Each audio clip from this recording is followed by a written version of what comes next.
There's a chart I saw recently that I can't get out of my head. A Harvard business professor and economist asked more than 5,000 Americans how they thought wealth was distributed in the United States. This is what they said they thought it was.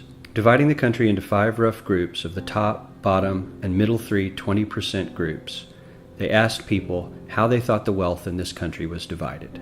Then he asked them what they thought was the ideal distribution. And 92%, that's at least 9 out of 10 of them, said it should be more like this. In other words, more equitable than they think it is. Now that fact is telling, admittedly, the notion that most Americans know that the system is already skewed unfairly. But what's most interesting to me is the reality compared to our perception. The ideal is as far removed from our perception of reality as the actual distribution is from what we think exists in this country. So ignore the ideal for a moment. Here's what we think it is again. And here is the actual distribution. Shockingly skewed. Not only do the bottom 20% and the next 20%, the bottom 40% of Americans barely have any of the wealth. I mean, it's hard to even see them on the chart. But the top 1% has more of the country's wealth than 9 out of 10 Americans believe the entire top 20% should have. Mind-blowing. But let's look at it another way, because I find this chart kind of difficult to wrap my head around. Instead, let's reduce the 311 million Americans to just a representative 100 people. Make it simple. Here they are: teachers, coaches, firefighters, construction workers, engineers, doctors, lawyers, some investment bankers, a CEO, maybe a celebrity or two. Now let's line them up according to their wealth. Poorest people on the left, wealthiest on the right, just a steady row of folks based on their net worth. We'll color code them like we did before based on which 20% quintile they fall into. Now let's reduce the total wealth of the United States, which was roughly $54 trillion in 2009, to this symbolic pile of cash. And let's distribute it among our 100 Americans. Well, here's socialism, all the wealth of the country distributed equally.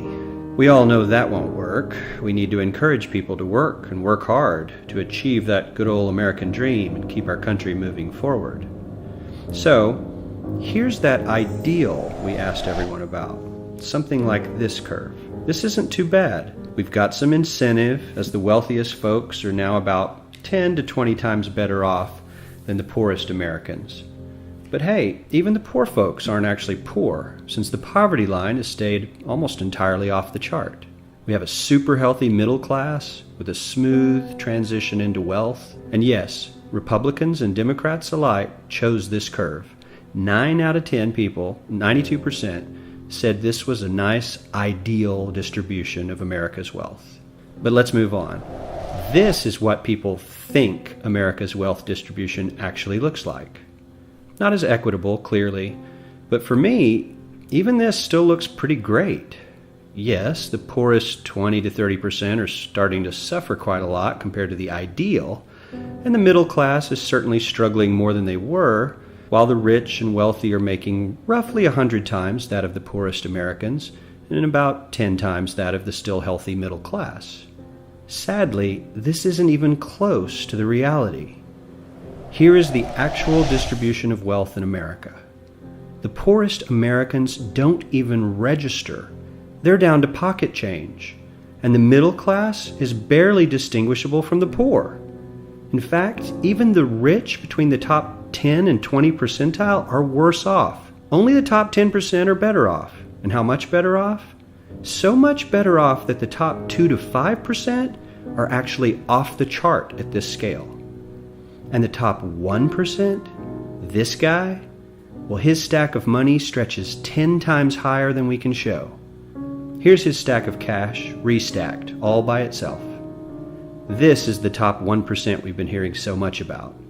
So much green in his pockets that I have to give him a whole new column of his own, because he won't fit on my chart. 1% of America has 40% of all the nation's wealth. The bottom 80%, 8 out of every 10 people, or 80 out of these 100, only has 7% between them. And this has only gotten worse in the last 20 to 30 years.